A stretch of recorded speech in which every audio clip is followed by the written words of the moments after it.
Comenzamos nuestro espacio Voces del Poder aquí en CNN Chile Radio. Con nuestros panelistas vamos a ir conversando sobre los temas de contingencia de las últimas horas. Nos acompaña Fernanda Villegas, exministra de Desarrollo Social. ¿Cómo está, Fernanda? Bienvenida. Muy bien, muchas gracias. Gracias por acompañarnos, por aceptar nuestra invitación al panel. Y Cristian Monkever, exministro y exconvencional. Gracias por estar con nosotros. Encantado. También estuve en Desarrollo Social. ¿También? Sí, pues. Ahora poquito tiempo. Sí, pues sí. Tuve 50. ¿De vivienda pasaste a Desarrollo Social? Desarrollo Social. Y luego Sexpress. Ah, ese fue el camino. Y luego Convención. Y luego Convención. Eso Y sí. luego... Eso fue duro. No, ¿Y luego la academia. ¿Sí? No el Ministerio de Desarrollo Social de nuevo. No. Por ejemplo. No sé, por decir. Ahora no sé. No sé. No. Te pregunto nomás. Gracias por estar con nosotros, Fernanda. Gracias, Cristian, por venir al panel. Bueno, quedaron, como siempre pasa en los debates, los dos comandos satisfechos con lo que ocurrió ayer. José Antonio Kast y Janet Jara tuvieron una evaluación más o menos positiva. Janet Jara decía que de todas maneras echó de menos falta de respuesta de parte de José Antonio Kast. En el comando republicano se quejaban del tono que había ocupado Janet Jara. De hecho, estuvimos conversando con el diputado Luis Sánchez sobre eso. Me gustaría conocer sus impresiones de lo que dejó ayer. ¿Hubo algún ganador, Fernanda, o no? Yo creo que ¿Ganador sí. o ganadora? Yo creo que Janet Jara mostró mucha mayor solvencia. Claro, cada uno sale a hacer sus estrategias y obviamente que Kast lo que buscaba era no cometer errores. Y yo creo que Janet Jara logra sacarlo a la pizarra en muchos temas que él no logró efectivamente responder. O sea, decir 16 veces, repetir depende y no explicar los depende, me parece que quedó al debe. Pero yo creo que aquí hubo un buen ganador que en general los debates no atraen hoy día el público de antes. Y que 4.700.000 personas hubieran estado escuchando es mucha gente. Harto. Y me parece en ese sentido que tiene ese valor. Y me parece que Janet Jara hizo un buen trabajo porque la gente merece respuestas, la gente merece efectivamente saber cómo se va a gobernar, no bastan los titulares. Cristian, ¿cómo viste tú el debate de ayer?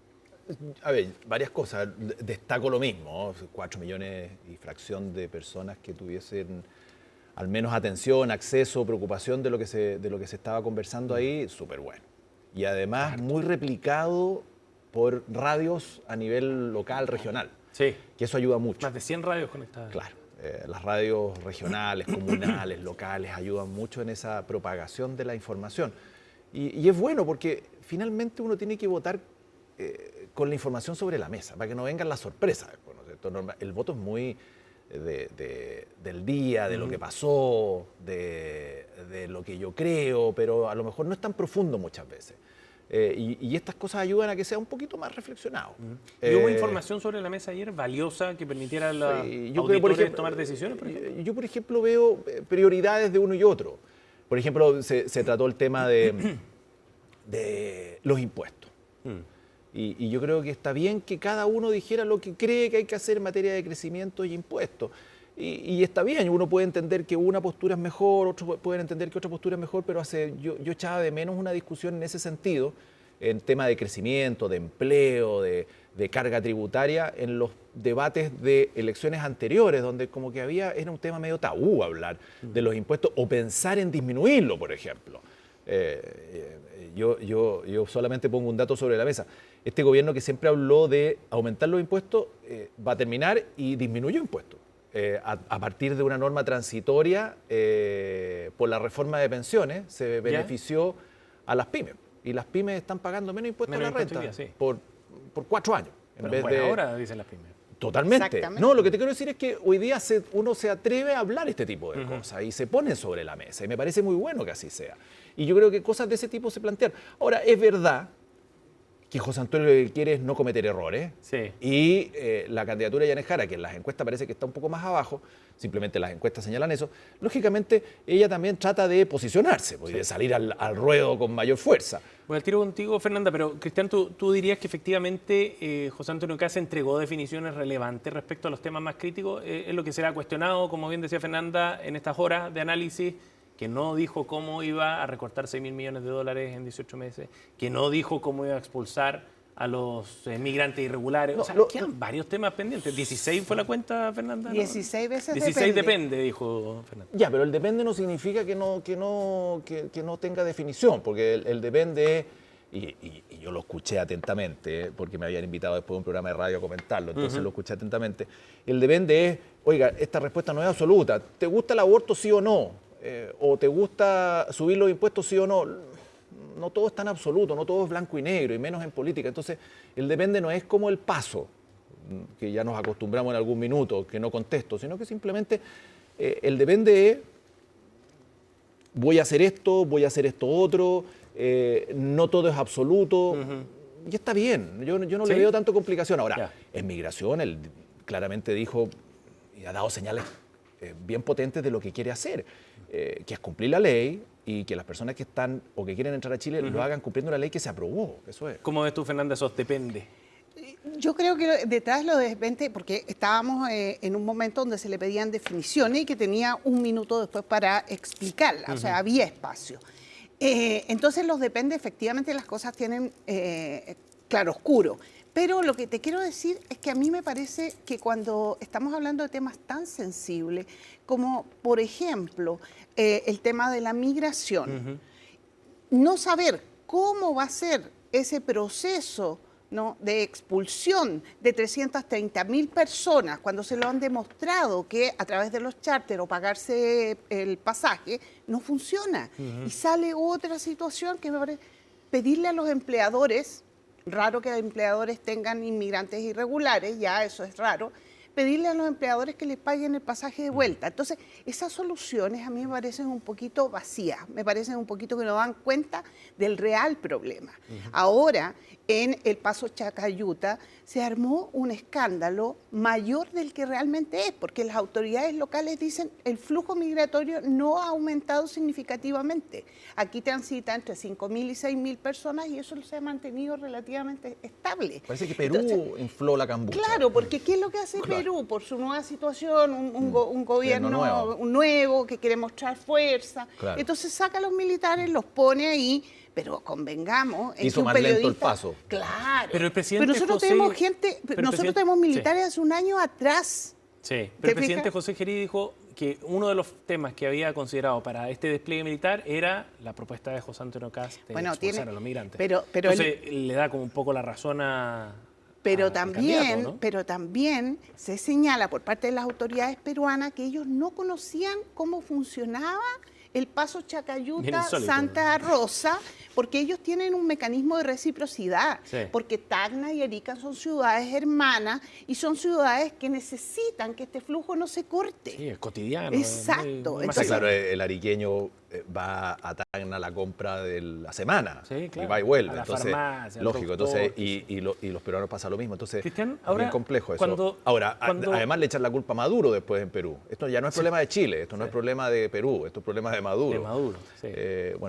Y algo de eso deslizaba ayer José Antonio Cast cuando decía, bueno, un corredor humanitario, decía, para llegar hasta... Pero eso requiere, eso es una línea que se ha venido trabajando, porque Cancillería en general estas cosas no las saca, en general la línea de Chile ha sido bastante independiente de los gobiernos de trabajar esto con delicadeza. Ahora, porque aquí tenemos que trabajarlo con Bolivia, que son 850 kilómetros de distancia. Tenemos un acuerdo hace un año firmado con Bolivia, ¿no? Sí. De que el gobierno de Bolivia va efectivamente a reencauzar, va a devolver bolivianos y no bolivianos. Claro.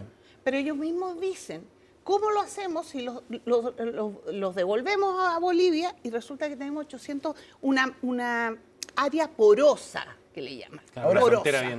Ahora, un último punto en esto nada más. Lo de Maduro está en evolución. Sí. No estoy contando nada nuevo, ni tampoco estoy especulando, porque no sé más que eso, en evolución. Y si llega a pasar lo que puede pasar, que Maduro, por ejemplo, deje el poder, que es una alternativa, evidentemente va a haber un esfuerzo gigante que va a tener que realizar el gobierno chileno, el gobierno peruano, el gobierno boliviano, porque mucha gente va a volver a su país. Eso es evidente. O va a tener la esperanza de volver, no inmediatamente, pero entonces va a haber que hacer acciones diplomáticas, de gestión, para permitir y facilitar la vuelta a su país, si efectivamente se produce esto. Ahora, esto es pura especulación. En todo caso, ayer, con esto depende, que José Antonio Kast no está manifestando también que tiene y reconociendo las limitaciones que va a tener en su gobierno, y eso tiene que ver también con la generación de expectativas que después no se puedan cumplir. Por ejemplo, porque tiene que pasar por el Congreso para tramitar algún proyecto de ley. O sea, esas limitaciones que está reconociendo José Antonio Kast, no sé si se habían manifestado tan claramente antes, en un gobierno en una campaña que promete mucho, que está generando expectativas altas. Son limitaciones que siempre se le han planteado que son efectivas, pero la capacidad administrativa que tiene el gobierno es alta. Se pueden hacer muchas cosas sin pasar por el Congreso. Sí. Entonces, hay también ambigüedades. Entonces, detrás del depende hay muchas ambigüedades. En materia laboral, a mí me parece que está lleno de incerteza. ¿Cómo que, por ejemplo? Por ejemplo, en el programa, no solo lo dijo ayer, sino que está en el programa, vamos a revisar las 40 horas, el salario mínimo, la ley Karim, porque no ha mostrado beneficiar a los trabajadores, dice. Sin embargo, la ley 40 horas está para su pleno efecto el 2028. Estamos en el primer año, 1 hora. ¿Cómo vas a evaluarlo ahora? Yo creo, sinceramente, que, y lo puedo decir con toda certeza, que la ley de 40 horas no se va a modificar. Podrá revisarse, podrá hacerse un ajuste, podrá alargarse su plena implementación. No quedó tan claro ayer. Y es una discusión, me atrevo a decirlo. Porque José Antonio Kast dijo, en una parte dijo, vea cómo votamos la ley. Sí, pero... Y la votaron en contra. Todos. Pero los republicanos votaron en contra. Me atrevo a decirlo. Bueno, está ojalá bien. te escuche. No, me atrevo a decirlo porque efectivamente estas son cosas que pasan por el Congreso. Y los gobiernos no son solamente una sola persona, es un equipo de gente. Pero tú puedes retrasar la implementación, por ejemplo. O mejorar algunas cosas o adecuaciones que se han visto. Por ejemplo, la ley Karim también, siendo una buena ley, se ha llenado de denuncias que muchas no tienen mucho sentido y la Inspección del Trabajo está diciendo estamos acogotados de pega, no sabemos cómo resolverlo. Bueno, esas cosas se pueden mejorar, pero desarmar la ley Karim o desarmar la ley 40 horas, yo que voy a votar por José Antonio Kast, lo digo derechamente, no va a ocurrir. Oye, nos vamos a ir a la pausa, pero quiero dejarles planteada una frase que dijo el presidente Gabriel Boric ayer en el encuentro anual de la SOFOFA. Dijo: estamos con la frente en alto porque tengo la certeza que hemos dado lo mejor. Chile no se cae a pedazos. Fueron algunas de las ideas que dejó frente a un público empresarial que se reunía ayer en este encuentro. Lo vamos a analizar al regreso de la pausa. ¿Les parece? Fernanda Villegas y Cristian Monkeberg con nosotros aquí en Voces del Poder. Pausa y seguimos.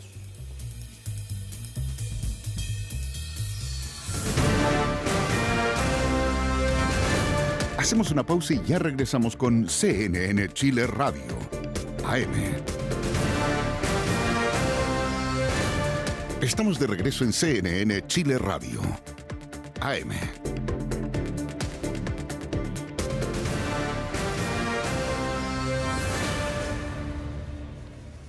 Ya estamos de regreso aquí en Voces del Poder en CNN Chile Radio, junto a Fernanda Villegas y Cristian Monkeberg, que nos acompañan esta mañana. El presidente Boric estuvo ayer en el encuentro anual de la industria, ante un público que, digamos, siempre le ha sido difícil, el público empresarial, pero es su último mensaje y por eso nos detenemos unos segundos también a analizar esto. Es el último mensaje ante un foro de este tipo. El presidente insistía en algunas frases que ya había planteado antes, que no había que caer en el catastrofismo, orgulloso de lo que habían hecho hasta ahora en materia económica, y decía: Chile no se cae a pedazos, como una frase que resuena también en el contexto electoral.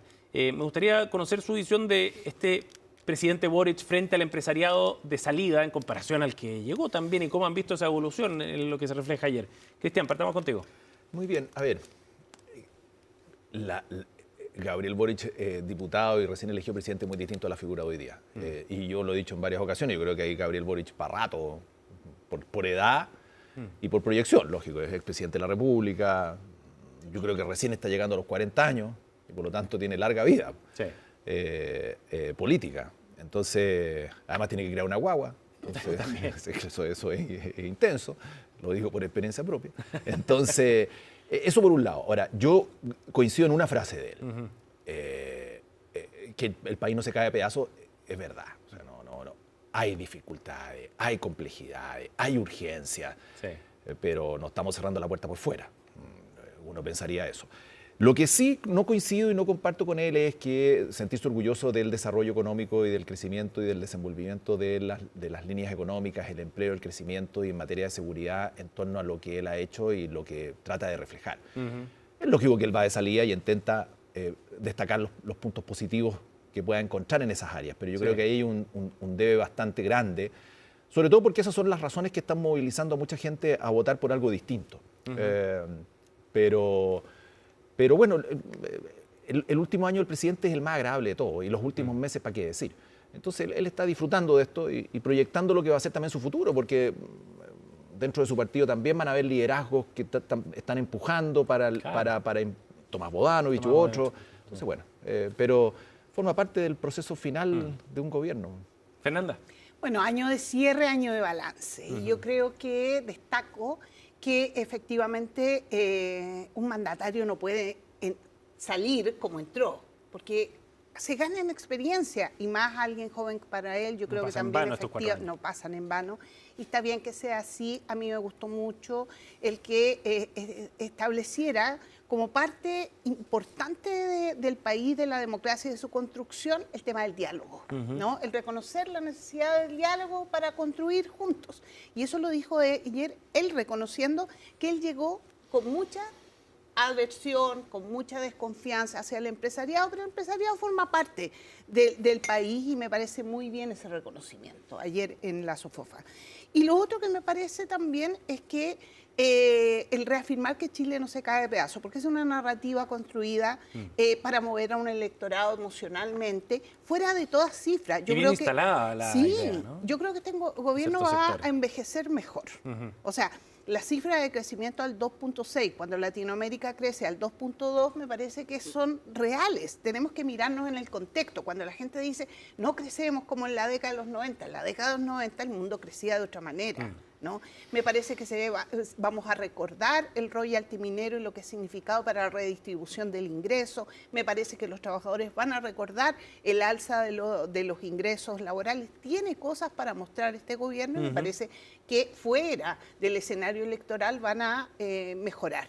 Y ayer él efectivamente lo puso en valor frente al empresariado, reconociendo también que esta distancia y esta desafección de este mundo empresarial se había bajado y reducido, que eran necesarios para construir un país. Eso me parece sano. Y Rosario Navarro, la presidenta de la SOFOFA, también enfatizaba en eso, en ese vínculo. Y el presidente le reconocía ese tono que le gustaría verlo más extendido. Decía, Cristian, ¿tú crees que en todo caso va a tener mejor lejos el gobierno del presidente Boric efectivamente después?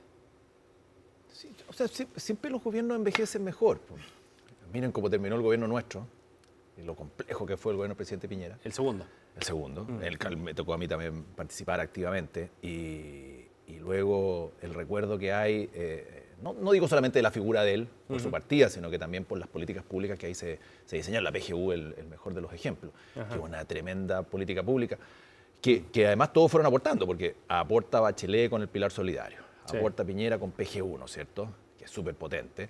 Se construye uno sobre otro, digamos. Claro, y este gobierno termina de resolver el tema candente de las pensiones mayoritarias, más allá de la PGU, por sobre la PGU. Entonces, sí, hay que ver qué pasa. El propio Eduardo Frei siempre nos recuerda que su gobierno tampoco terminó muy bien. Los últimos 2 años del presidente Frei, yo lo que recuerdo, éramos bien jóvenes, terminó más o menos los últimos años. Con una crisis asiática. Le tocó la crisis asiática, convengamos. Por eso digo, Chile es un país muy dependiente. Sí, y ahora, es verdad, pero hoy día uno mira al presidente Frei y lo ve como un superhombre, y él se encarga de destacar, no, además después de que se encontró con José Antonio, tanto más, no, pero sin perjuicio de eso, él se encarga de destacar siempre, oye, yo crecí al 7, y nosotros teníamos las cosas de manera distinta. Era otro mundo en todo caso. Otro país. Y la base de comparación de Chile también era más otro baja. país. No, teníamos un nivel de pobreza mucho mayor, por lo tanto lo que había que hacer demostraba que se podía crecer mucho más rápido. Ahora la cosa se va estancando, lógico, porque hay muchas cosas que ya se han hecho, que se han resuelto. Países medios de desarrollo. Para cerrar, hablemos de lo que está pasando con la mega toma de San Antonio, que finalmente el gobierno decide expropiar ese terreno como una respuesta a la situación que se iba a generar ahí. Hay que ver qué pasa con el desalojo. Hoy día el ministro Carlos Montes en Tele 13 Radio planteaba que eso lo tenía que ver Interior. Pero, ¿estás de acuerdo con la solución que ha elegido el gobierno para este tema, Fernanda? A mí me parece que es una solución con rostro humano, con rostro social. O sea, el desalojo de 10.000 personas donde hay más de 3.000 niños adultos mayores me parecería una situación de crisis humanitaria gravísima. Ahora, con todo, creo que como Estado llegamos tarde. O sea, aquí está la crisis habitacional, el derecho a la vivienda versus el derecho a propiedad en una tensión permanente que Chile tiene que resolver. Detrás de esto está también el tema de los costos del uso de suelo, ¿verdad? Está el tema de la especulación de suelo. Por eso me parece tan interesante que en el contexto de la campaña la candidata Jara plantee el banco de suelo, porque tiene que haber una transparencia mayor. Esto de la engorda de los terrenos me parece que es grave para poder construir soluciones habitacionales. Es una situación excepcional, no obstante, la expropiación está en nuestro espacio normativo y si la empresa privada no le parece el precio, puede reclamar ante tribunales lo que denomina el precio justo. Ahora es un proceso largo. Es un proceso largo, sí, pero no afecta el desarrollo del proyecto que Serviu está planteando. ¿Qué te parece el camino que eligió el gobierno, Cristian? A ver, mira, varias cosas, algunas bien coincidentes. Yo estuve 2 años en vivienda. Estas herramientas se utilizan. ¿Okay? De la expropiación. Sí, es habitual. En los procesos de conversación siempre está la herramienta de la expropiación que tiene el Ministerio de Vivienda, sobre todo cuando no se llega a acuerdo. Claro, porque aquí hubo una negociación por el precio y no llegaron a acuerdo. Ahora, yo voy un paso más atrás y lo pongo sobre la mesa también. Esa toma no es espontánea. No. O sea, está claro que alguien la motivó, porque de la noche a la mañana, una cosa, recordemos cómo eran las tomas de los años 60, ¿no es cierto? Donde había un movimiento de personas que buscaban terreno, no digamos que fuera legal, pero llegaban a ciertos asentamientos y se instalaban. Claro. Aquí hubo una distribución, un trazado ingenieril del terreno, con sitios, con calles, con distribución, como si tratara de un mini plano regulador, ¿no es cierto? Todo bien planificado. Muy planificado. Entonces, hubo gente detrás. Son los dueños, son amigos de los dueños, son especuladores. Alguien hubo ahí atrás, que motivó a mucha gente a instalarse ahí. Sí. ¿Para y beneficio luego de quién? presionemos al Estado para que nos compre. Eso fue lo que ocurrió. Y eso es lo que está ocurriendo. Entonces, ahí engancho con el Estado llega tarde a estas cosas. Sí. Esta cosa no nos puede seguir ocurriendo. Entonces, claro, con el agua al cuello, con 10.000 personas o 20.000 personas, ¿quién va a trasladar a 20.000 personas? ¿A dónde las llevo? Entonces, claro, el Ministerio busca una solución. Ahora, el ministro Montes tiene razón. Yo no soy el llamado a desalojar. El Ministerio de Vivienda no desaloja a nadie. No tiene ni siquiera... es interior. Claro, es interior. Él tiene que buscar una solución habitacional. Ahora, pero el punto es cómo llegamos a este tipo de situaciones. Esto pasó hace 10 años y se podría haberle puesto coto desde el día 1. Y hay responsables penales en esto, si se investigara un poquito respecto de cómo partió esto. Porque aquí hubo una mala fe. Hubo ganas de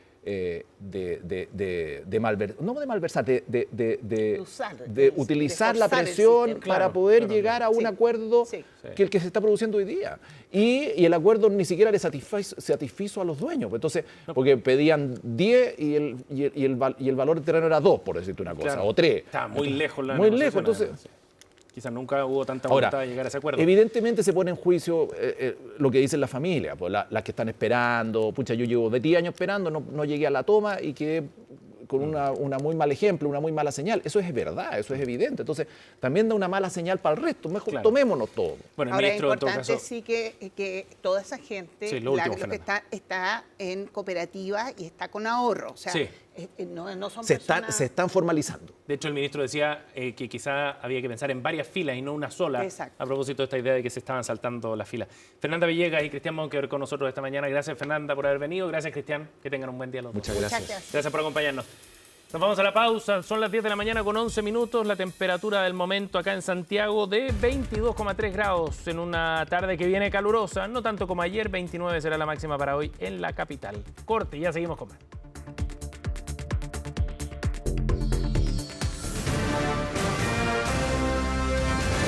Hacemos una pausa y ya regresamos con CNN Chile Radio, AM.